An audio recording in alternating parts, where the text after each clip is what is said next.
I'll put the microphone on. That's a little better. Good afternoon, Club 17. We've got a great program today, and you'll hear about more about it in a few minutes, but we're going to start with the Star Spangled Banner. We have a video, so let's turn toward the flag.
Well, if we recruited those young ladies into our club, we'd have a singing club for sure.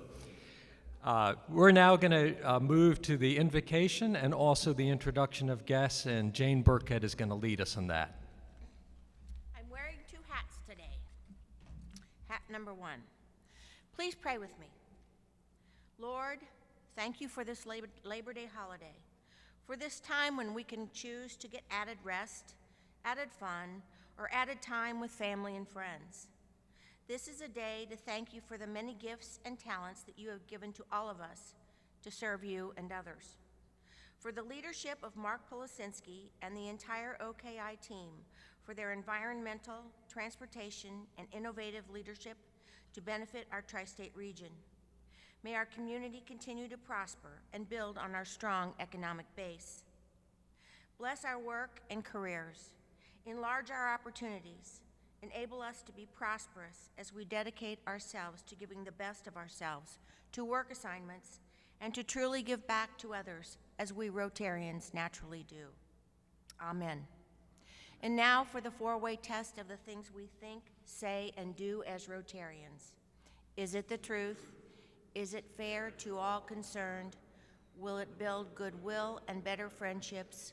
Will it be beneficial to all concerned? Thank you. You guys can sit now, because now I'm going to do the Sergeant at Arms. Welcome, Rotarians, and all of our great guests and prospective members to Club 17. I'd like to welcome Carmen Smith Hillman from Anthem. She is Rotarian guest Melinda Kelly. Thank you. Welcome, Carmen. And Adriana Ritchie. She is the Foundation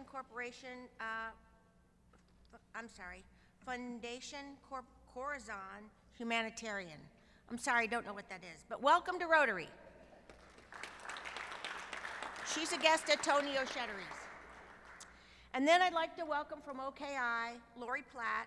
She's the Director of Communications.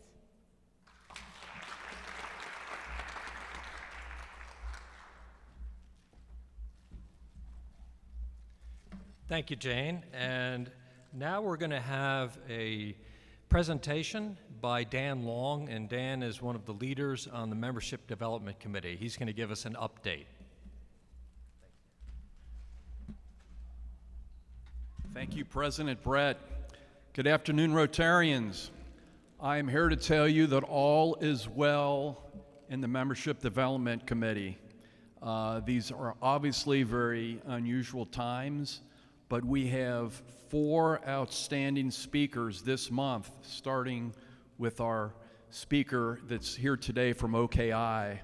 A week from today, we have the CEO of Messer Construction, a $1 billion sales company. 2 weeks from today, we have the director of the CEO of the Cincinnati Pops. And 3 weeks from today, we have Anthony Munoz. Everyone knows who Anthony is. So it's going to be a great opportunity. Again, this is all about your comfort level and the comfort level of the prospect that you might be bringing to a luncheon. But again, bear in mind, lunch is free for your prospect. So that's underline, italics, it's free. And again, I think that we're all, certainly taking care of ourselves here and the virus, and I think it's a very safe environment. But again, feel free. We'd love to have you bring a prospect to one of these meetings that we're having in September. We also have 4 hands-on service events during the month of September that you can bring a prospect to as well. So there are many opportunities, meetings, hands-on projects that you can bring a prospect to. And at the end of a meeting, that's one side of a handout that you're going to get when you leave today. The other side is literally a list of our speakers and a list of the hands-on events in September. So this is your reminder when you get home and you put this in your pocket to please think of a prospect. And if you're not comfortable with bringing them, until we get through this virus situation, just put them in your back pocket, and come January, when this virus is all over with, bring your prospect to an event or to a meeting. Thank you very much.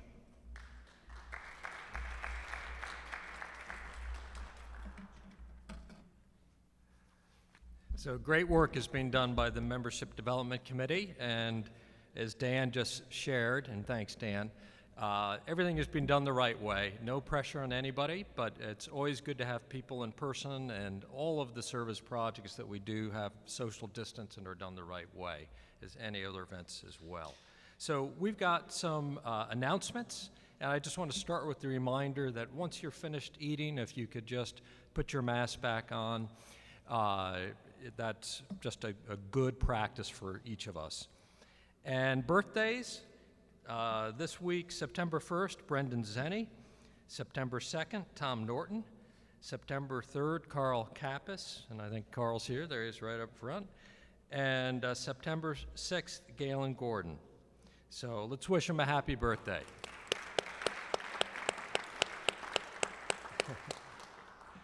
And Believe to Achieve. What a great event that is. And of course, this year we're doing that virtually because of COVID-19.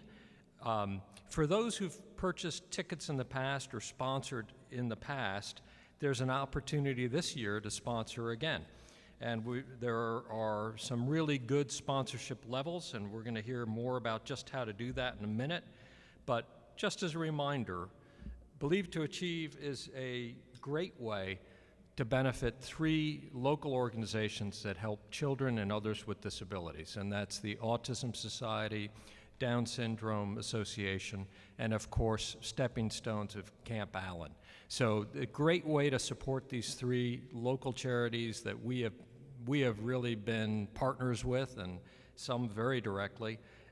Just be great to have that support. So if you think about what you would have done in a normal year in terms of buying tickets or buying a sponsorship, we'd encourage you to do the same this year, in this virtual year, so to speak. And 100% of the net proceeds from Believe to Achieve go directly to those 3 charitable organizations. So the money is used very well. Sponsorships start at $250 and go on up, and each of the sponsorships comes with a very special thank you gift And I'll tell you what we're going to do in just a minute. We're going to see a short video on this, and you'll see a little bit more about what that entails. So let's roll it.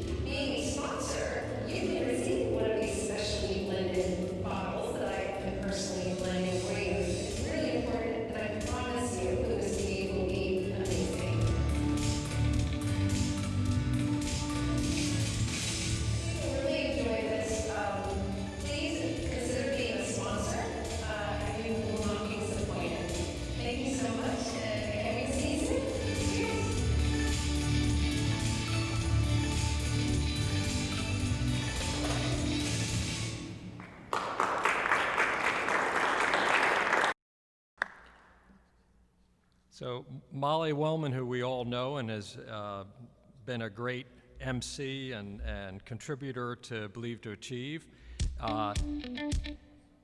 Molly has a number of gifts, including different batches, varieties of blended whiskeys that she is blending, as well as signature cocktails that she's making. And as a thank you gift, depending on your sponsorship level, you can see what the gift is that's involved. So at this point, I'm going to ask everybody to take your cell phones out. Take your cell phones out, and some people did. And go to our club homepage website.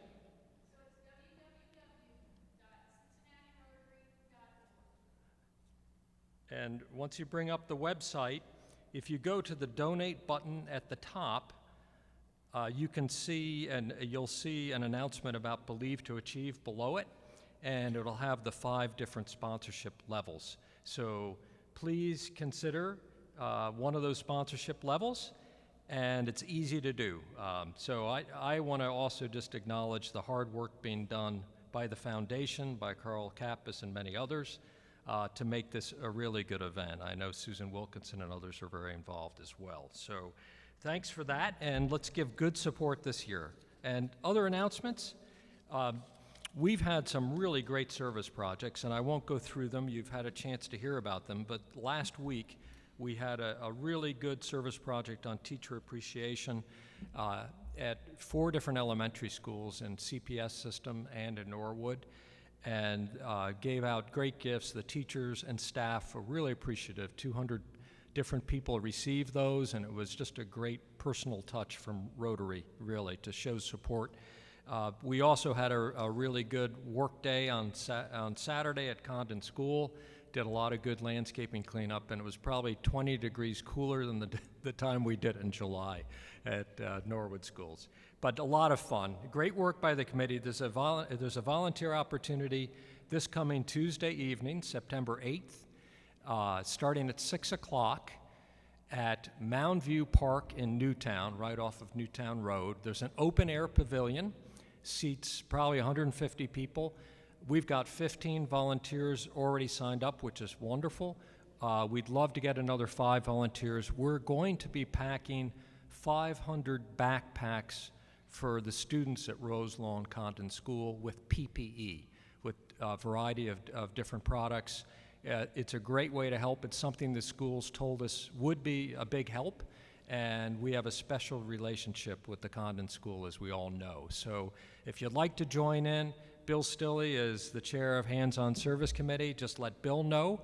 We have room for 5 or 10 more. So feel free to sign up for Tuesday night, September 8th.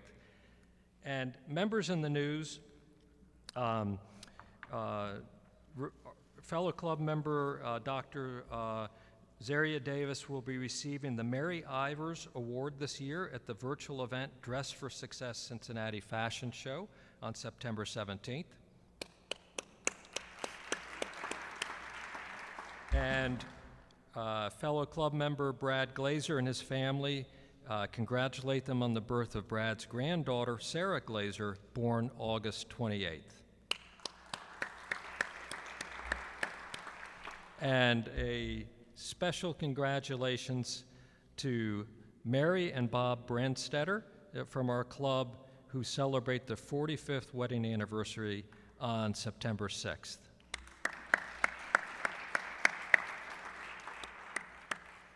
So next week, as Dan mentioned, our speaker is Tim Steigerwald, President and CEO of Messer Construction. And we have a lot of great speakers, and we have a great speaker today who I'm pleased to introduce. Mark Policinski is the CEO of the Ohio, Kentucky, Indiana Regional Council of Governments. Mark joined OKI, Regional Council of Governments, as CEO in November 2003. Prior to starting with OKI, Mark held senior level positions in the private sector, including CEO of the Brown Publishing Company and Vice President of the CoStar Group. Before moving to Cincinnati, he worked in Washington, D.C. as a senior economist for the Joint Economic Committee on Capitol Hill, where he was an advisor to members of Congress regarding economic matters. His work on incentive-based changes in the tax code helped usher in a major shift in the economic policy of the U.S. And Mark also served as Associate Deputy Secretary with the U.S. Department of Commerce under President Ronald Reagan. In this position, he was a senior manager of the U.S. Department of Commerce's $2 billion budget and 35,000 employees.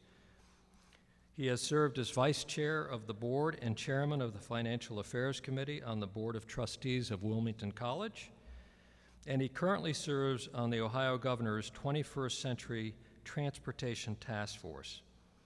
He is a graduate of Indiana University, where he earned a Bachelor of Science in Education with concentrations in political science and economics, and he also earned a Master's in Economics from Western Kentucky University. So please join me in welcoming Mark Policinski to Rotary.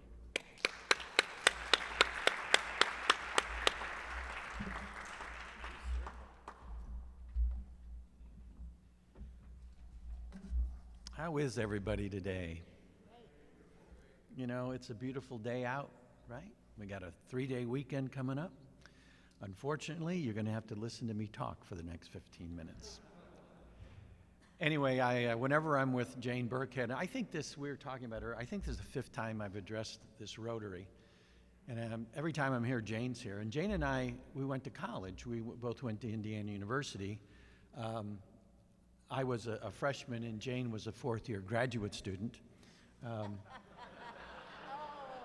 you wait. I know. Anyway, thank you very much for having here. And I do want to congratulate Rotary for having an in-person meeting that's safe. Believe me, as a CEO, and I know the other people, it's very hard to do this, and you've done it, and you've done it very well. So thank you, and also congratulations. Let me begin my remarks today by asking how many people have heard about driverless cars in the news? Come on, raise your hands. Keep them up. Keep them up. Okay, of all the people, come on, keep your hand up, sir. I saw that.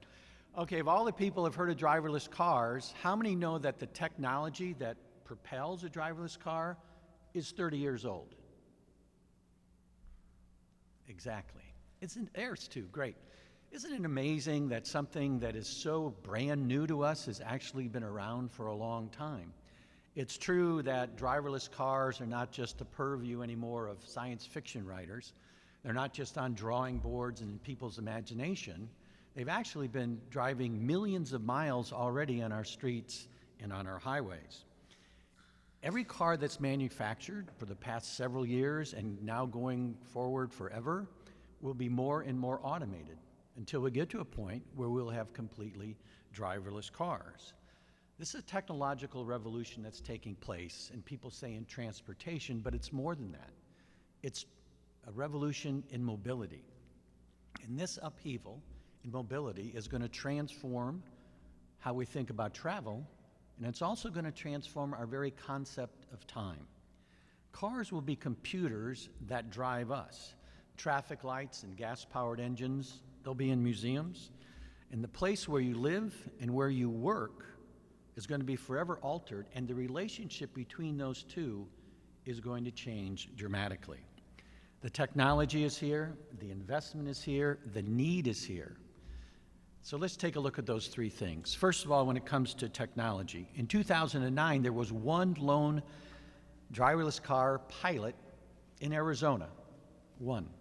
Today, there are 50 companies building and investing in autonomous vehicles in the world. They're coming together in powerful and almost unique historically combinations and partnerships that lead to tremendous economies of scale, development of products is sped up, and products getting to the market happen more frequently.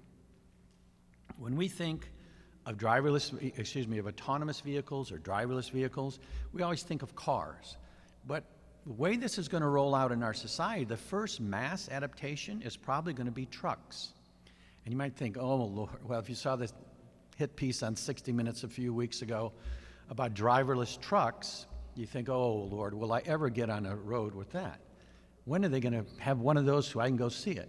Well, the simple fact is that for years, driverless trucks have been going from Arizona to Texas over those roads of deserts and mountains, and there's never been an incident. So trucks, very practiced, already here, and they'll begin to roll out in our society in this decade. However, I know that when you and I think about driverless vehicles, we think about autos. And think about this. I mean, how is a driverless car going to get around major cities when they have to cope with traffic lights and pedestrians and work crews and streetcars? How's that all going to work? Well, if you look at the history of this, it's been working quite well. Waymo is Google's autonomous vehicle. This past year, it surpassed 20 million miles driven in this country, most of them in Phoenix, Arizona. Every day, 600 Waymo driverless taxis drive 25,000 miles in Phoenix every day. Lyft in 2019 provided 55,000 driverless taxi trips for people on the Strip in Las Vegas. Honda and General Motors next year will be rolling out waves of driverless taxis in major cities in the United States. It would have happened this year, except for the pandemic. So, the technology, it's here, and it's been here a long time. Investment. I'm sorry, I'm a business guy. What drives technology? Knowledge and money. Investment in the autonomous vehicle sector is greater than any other investment in a sector in American peacetime. $1 trillion was invested in, this is not the automotive industry, this is just autonomous vehicles. $1 trillion was invested in autonomous vehicles between 2000 and 2018. The next $1 trillion, beginning in 2019, will be invested by 3 months from now. Think of how that changes what we're doing as we push this development of technology. It's occurring in this industry because the cost of technology is declining. At the same time, the power of that technology is growing almost exponentially.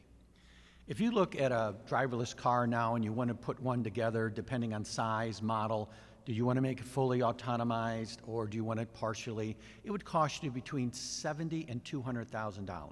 As a matter of fact, the one at UC that we've been involved with, it's $250,000. It's estimated that in 5 to 10 years, the cost will be $5,000 to $10,000. If you look at a driverless car in simplistic terms, and believe me, I have to only talk about simplistic terms when it comes to this technology because I'm not an engineer. There are basically two components to a driverless car. One's the LiDAR unit. LiDAR is laser and radar combined. It sends out millions of pulses per second. It comes back, pings back with information, millions of bits of information per second. The LiDAR unit gathers that information and it sends it to the next part of the driverless car, which is a supercomputer. Okay. That LiDAR unit In 2012, cost $70,000 to manufacture. Today in the world, there are 24 companies that manufacture the LiDAR unit for less than $100. That supercomputer that drives a driverless car, the first one built, in the year 2000, that supercomputer was 1,600 square feet. Basically from this gentleman to that table, almost to the back of this room. That's how big the supercomputer was. It cost $46 million to build it, and its output was 1 teraflop. As we all know, a teraflop is 1 trillion bits of information being processed every second.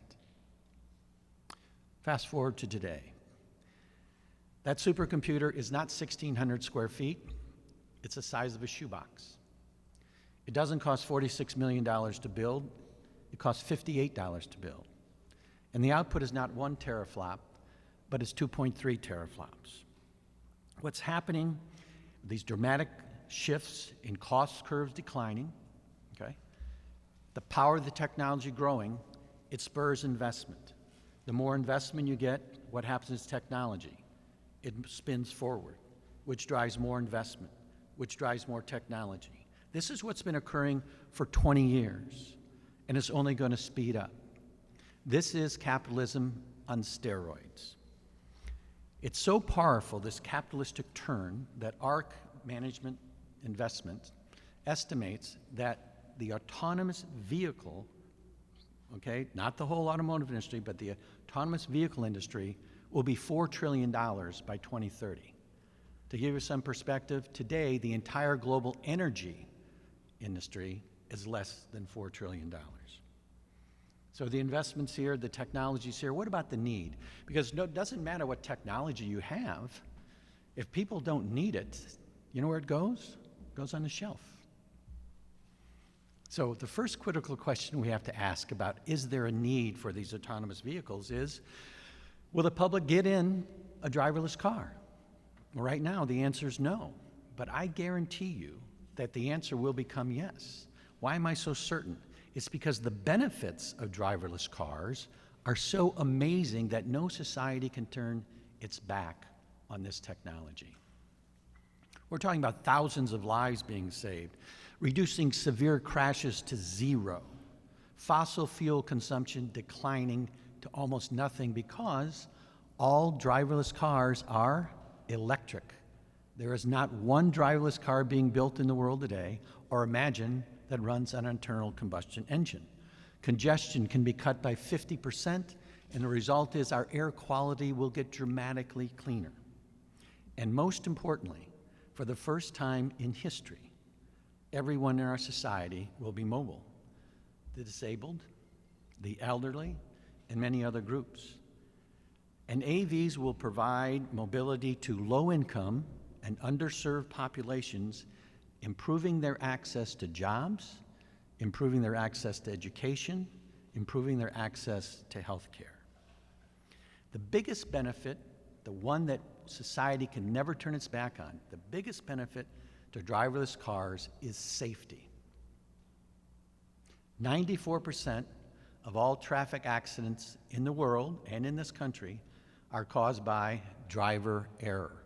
1.2 million people around the globe die in car crashes, of which 94% are caused by human error. In this country, 40,000 people die every year in car crashes, of which the biggest cause is driver error. That 40,000, you want to see what that really means when it comes to technology and safety? 40,000 people dying in car crashes is the equivalent of a 737 jet airliner crashing to Earth every weekday for a year. Can you imagine if that happened, what the public would demand? They would demand better technology that would prevent 40,000 people from dying. And ladies and gentlemen, when it comes to car crashes, that better technology is here. We can save tens of thousands of lives.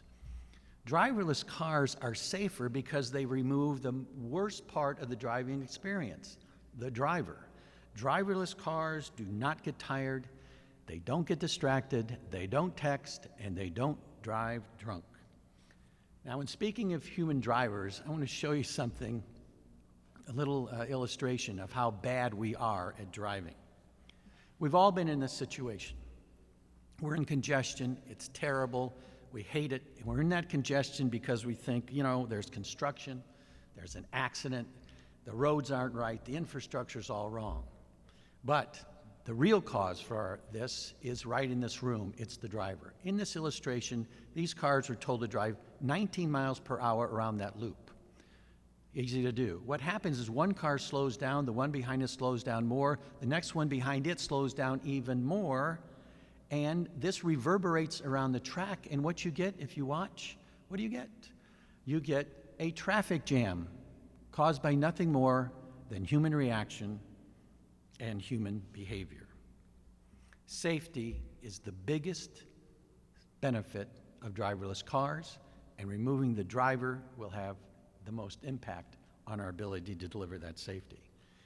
The next biggest benefit, I think, is something that I call found time. AAA did a study, and they estimated that Americans spend 290 hours a week behind the wheel of their car. That's like adding 7 40-hour work weeks to your work weeks. Isn't that amazing?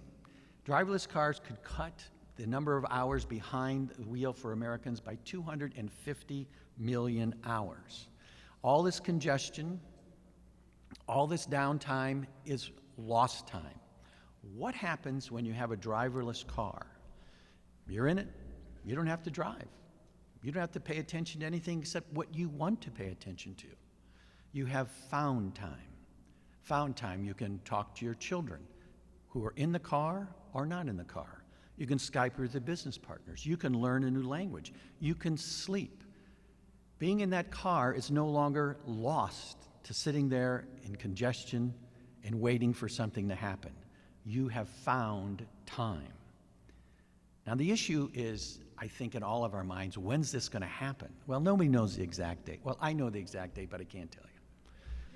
Nobody knows the exact date, but let me give you some anecdotal evidence. We at OKI really got into this about 4 years ago, and we went around the country. We had experts from local, regional, national, international, and we spent a lot of time looking at this. And it was a general consensus among experts that driverless cars would have an impact on our American society, a major impact altering your life in 2050. That's 4 years ago.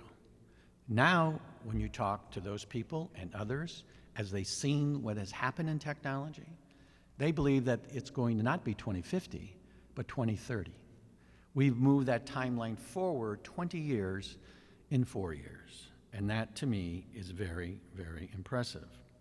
And having said that, when you want to know how this is going to enter and when it's going to enter, and more importantly, what will be the real impact of this technology, driverless cars, coming in our society, there are two issues. One, will people get in driverless cars? Right now, the answer is no. 7 out of 10 Americans don't believe that. They want to get in a driverless cars. It scares them, okay? Well, the simple fact is that's a very, very important issue. But even if people get into driverless cars, the real telltale of all this is, will people share rides with strangers? It's not just getting in the car, it's will they share rides with strangers? 75% of us commute to work alone. And we're Americans. It's right there. We're owed life, liberty, pursuit of happiness, and the ability to drive in our car alone whenever we want to. That's what we believe. Will that change? It has to change.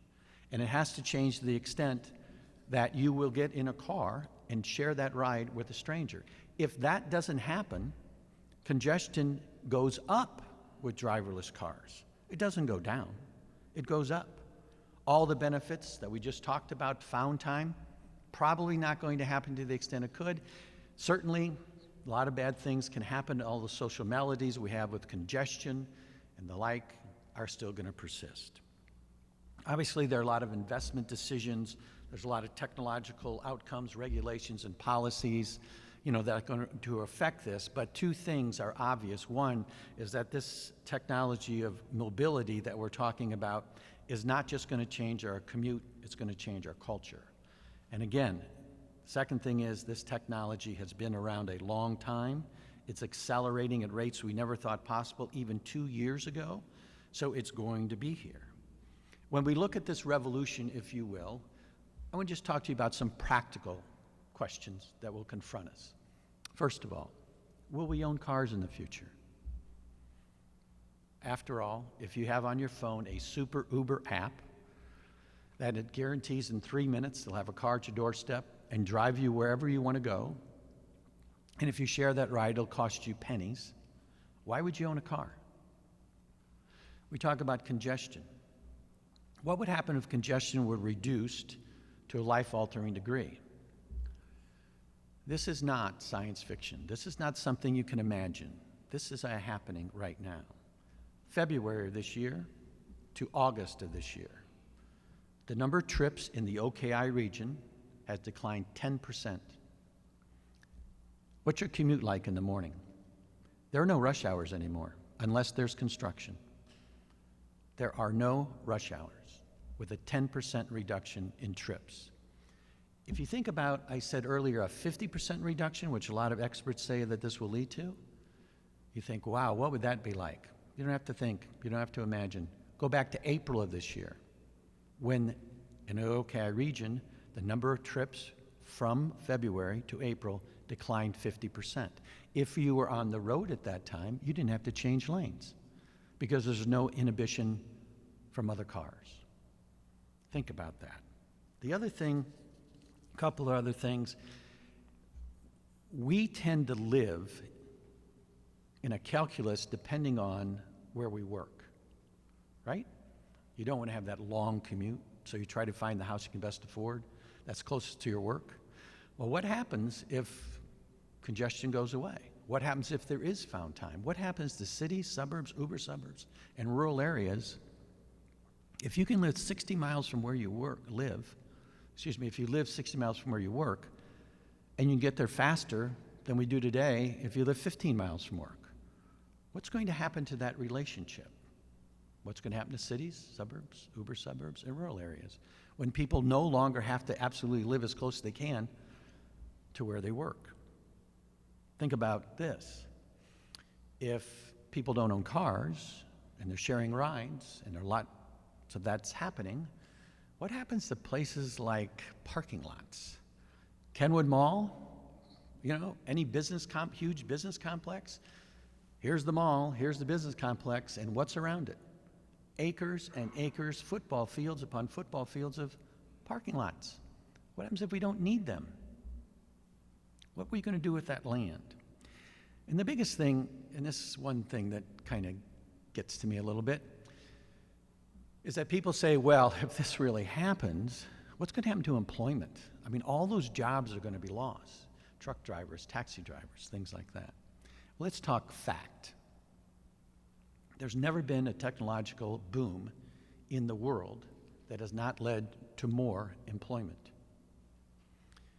In the 1960s, computers were really starting to come on board, didn't know what was going to happen. They had this thing called automation, and everybody said it's going to kill jobs in America. And John Kennedy put together a task force to study how many jobs is this technology, automation, going to kill. Okay, 1962. 2020. What's happened to technology in those intervening 60 years? Did it just kind of plateau? Didn't go anywhere? Does it have little rise? It's skyrocketed. Technology today, we would never have imagined 15 years ago, and it's accelerating. Now, in 1962, there were 50 million people employed in this country. In 2020, 150 million people employed in this country. So, when people talk about job killing, they're wrong. Technological booms lead to more employment, not less. Another example. Last year, 2.3 million STEM jobs, science, technology, engineering, went unfilled. 1 million computer programming jobs went unfilled. And those are the discrete academic disciplines that this technological boom is going to need more of. There are going to be more of those jobs demanded by this economy. In closing, let me just say this is a classic case of not if, but when. I'm very optimistic. I believe that this revolution will put people before cars. It'll boost our quality of life, and it will be most beneficial to those people most in need of mobility in a society. That is really critical to how we develop. Every day at OKI, we plan, we invest $40 million, we approve $500 million worth of projects every year. Are they all driverless cars and super technology? Of course not. But we're starting to turn the corner and aim our investments and working with our partners to make sure that technology is part of their plan and can deliver those benefits that I laid out to you. Our vision is for a better tomorrow. It's built on smart mobility decisions, smart infrastructure, and smart people. Anyway, that's my view of it. And I appreciate the opportunity to speak with you today. I always say I love to come to Rotary because that audience is the smartest and best looking that I ever stand in front of. Thank you very much. Sure.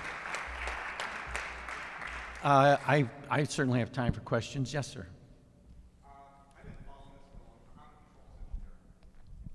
long time. I'm a controls engineer. And it always struck me that the automobile insurance industry, is going to be the biggest loser in this. The state farms and the, how do you anticipate, how effectively do you anticipate they'll slow up the progress of authorizing autonomous vehicles on the roadway? I'm sorry, I didn't catch the question. The question is, I expect that the automobile insurance industries Right. are going to, they're the biggest losers here, it seems to me.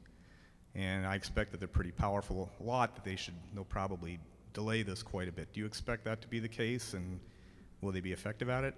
Or how much will they delay it, I guess is the question. Well, I would pit the lobbying power of the, I'm sorry. The question is, the American automobile insurance industry will obviously be affected very negatively. Will they use their power to delay the implementation of this? First of all, automobile insurance is not going to go away.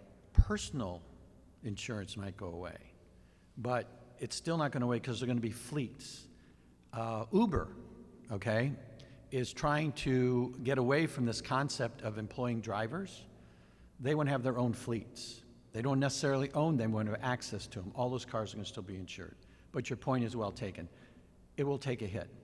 But I'll tell you what, I'll give the lobbying power of the automobile industry in America high marks. But I'll take the other side of the equation, and that's everybody else. I mean, again, we are not talking about 1 or 2 or 3 firms. Next year, Ford will be introducing 22 electric vehicle, okay, models, all of them far more adaptive to automation, okay? So it's not just them, it's all the aspects, all the technology. There's just no way that one industry is going to be, they're not going to be wiped out, they're going to be inhibited.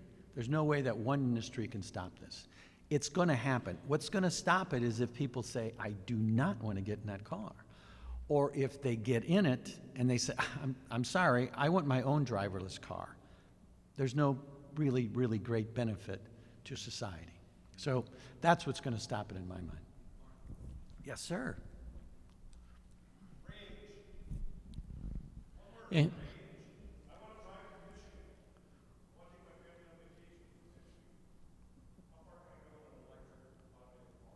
right now you can drive an electric car. How far can you drive an electric car right now?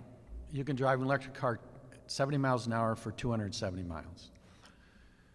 If this is a little bit different, but your electric cars, the big problem with them is they call it battery fear. Once you get in the car and you start driving, it's not like gasoline, watching your gas tank get emptier and emptier or whatever, because you can always stop at a gas station.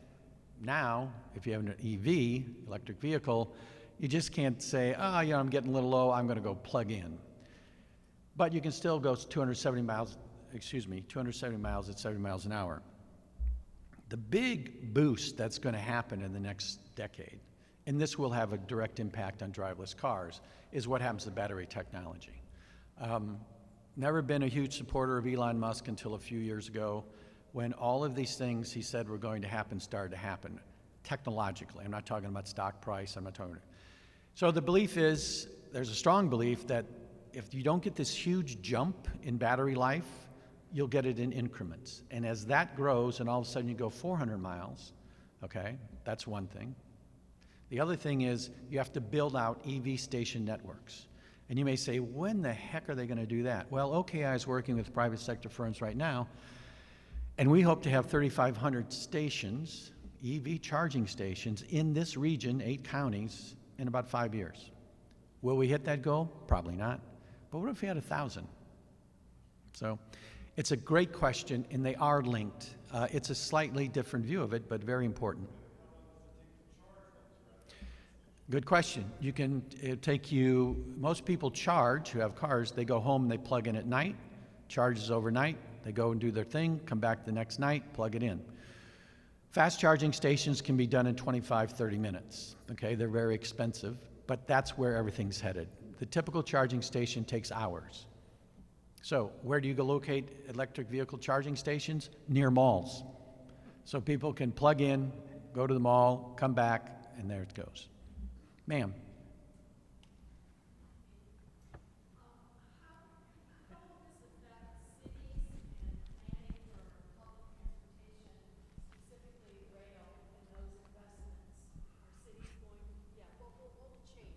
The question is, what happens to transit and particularly light rail?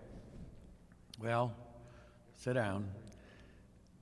As we've gone around the country and listened to people around the world talk about this, they generally agree that the first casualty of this is going to be rail systems, light rail systems. If the locality does not have rail, in other words, New York's still going to need rail. New York, Boston, Washington, that Amtrak corridor is still going to be necessary. But people are not going to be investing $6 billion in a light rail system here in Cincinnati, when the very concept of riding in a driverless car with fewer people is more readily available to them. The issue is transit. That is something that is critically at the forefront. Uber, okay, just if you can use Uber as a substitute for driverless vehicles. Uber maintains, and by the way, we do a lot of work with Uber, disclosure, that they want to augment service, transit. In other words, the only way transit companies make any money, and they don't, all transit companies always lose money. It's true forever and ever. There's no transit system in the world that's ever made money.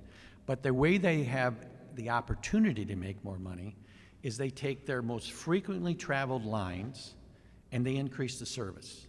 And they cut back on those lines that are not traveled. I mean, that seems pretty obvious in a business sense, but that's very true. That's what Sorta's going to be doing here. That's what Tank's doing across the river. The issue then is, okay, how do these two exist? Well, Uber says, you keep those main lines, and we will get people to the main line. So instead of having a main line where a person maybe have access to 4 buses in the AM, they have access to 12, but people's ability to get to the bus will be improved by Ubers, okay? The big question about the transit agencies is, how are they going to be affected if people really do have a great ease of using a driverless car? Again, some type of ride-hailing service, 3-minute guarantee. They'll be at your door, take you wherever you want to go. You want to share that ride with 2 other people. It's going to cost you less than $1. How is the transit agency going to compete against that? It's going to be very difficult. Right now, Uber and us and transit agencies, we're working together. How this all comes out, I don't know, because that's like trying to predict what's going to happen with the market. Nobody knows, but it's a difficult equation. It is really a difficult equation, and again, we're working on it, and I don't know how it's going to end up. Sir. If I get into an accident with an autonomous vehicle, who do I exchange information with? I got right there. Yes, sir.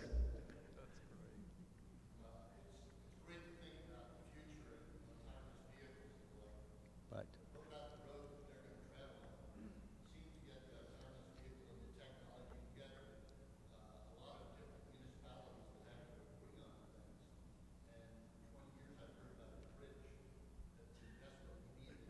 what bridge is that? Is there a bridge here? We have bridges here? I'm sorry. So the question, I guess, has to do is, Bridge crossing the Ohio River so that those cars will have some place to ride. how about this? How about if congestion falls, believe me, and we are the #1 proponent of the Brent Spence Bridge, please don't walk away with any other thought that we do need a new Brent Spence Bridge, particularly when you consider, remember I said that trips had fallen by 10%? You know, truck traffic is actually higher than what it was in February. And Amazon's opening at the airport. Our airport is the #1 e-commerce port in the United States. So anyways, yeah, we need a new bridge. How about this, though? What happens if congestion does fall by 50%? Do we need new roads? I mean, if it does fall by 50%, do we need new roads? How does that all work? So those are big questions, and how it all comes out, I don't know. But I think I think again, this is not something that is 30 years away. This is something that we're going to know. It's going to start unveiling itself over the next few years, and we're going to start going towards 2030, and we're going to have, I think, a totally different view of everything than what we do now. I mean, we still think, look at the questions today. It's why won't this happen? What are the things that could go wrong? And that's great. That's how as a business person, that's how I approach every problem. What could go wrong here? But I think as more and more this becomes ingrained in us, that these vehicles are safe, that they have tremendous benefits to our lives, people will give it a different look. And we'll see what happens. But it's coming. And I tell you, the only way it can be stopped is if people say, I'm not going to get in that car, or I'm not going to get in that car and share a ride, which is a big hurdle.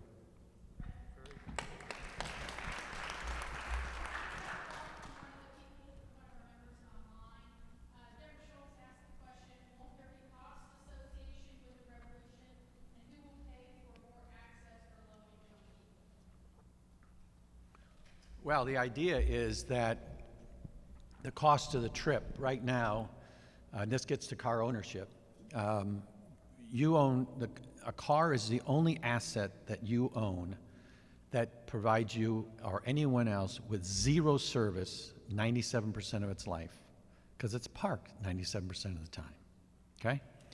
The idea here is therefore when you drive your car, there's this incremental cost, obviously, and it grows. Your car depreciates, therefore the cost is higher as it gets older and things like that. But the idea in driverless cars is that you don't own the car. You don't have any upfront costs. Your cost is per trip, and you can decide how many trips can I take, what trip would I take. And when you make that decision, you know the price of that. Unlike today, when the car sits there and you're paying insurance, you're paying for everything, and it just sits. So, because the cost per trip is less, then this is what expands mobility to every sector of society. Because if you get in an Uber today, let's say, and again, I'm transposing Uber and driverless cars together, and that's not really true. But if you get an Uber today, you pay $4.50 or whatever, and depending on your need, and your desire to move quickly or however you want to do it, you make that decision. But the whole point is that if you have a driverless car at your beck and call, And that cost is not tied in with your insurance and not tied in with your depreciation. The cost of the trip falls dramatically. If you then share that ride, okay, then the cost falls really low. And that's how it pays, that's how it is made available to everyone in society. The cost of mobility is reduced dramatically.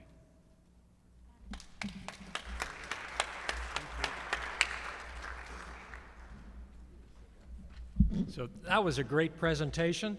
That was very thought-provoking. I can tell you, I think it probably accelerated me about 20 years from what I thought was going to happen. But very good, and good to get a view of what the future looks like and some of the plans and activities that are actually already underway. You're trying to address, Mark, issues that we have as a community, or really, in a sense, every community has, in terms of transportation and economics and livelihood and, you know, the chance to make a living and actually maybe get into some new technologies in new areas. We as a club are also engaged in trying to improve the lives of our community, people in our community, but not just here, around the world. And you probably know enough about Rotary to know one of our key campaigns has been to end polio now. And we've had huge success over the decades with only 2 countries left. So in honor of you speaking to us today, which we really appreciate, we will make a donation to the End Polio Now campaign. Thank you so much.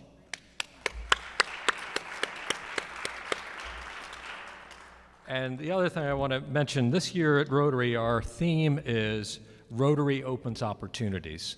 And you and your colleagues are looking for opening opportunities for people right here in this tri-state area. We do the same. We're looking for opportunities to improve the lives of others. And as we do that, we're improving our own lives in the process. So we have a pin for Rotary Opens Opportunities. I want to commemorate the work you're doing with it.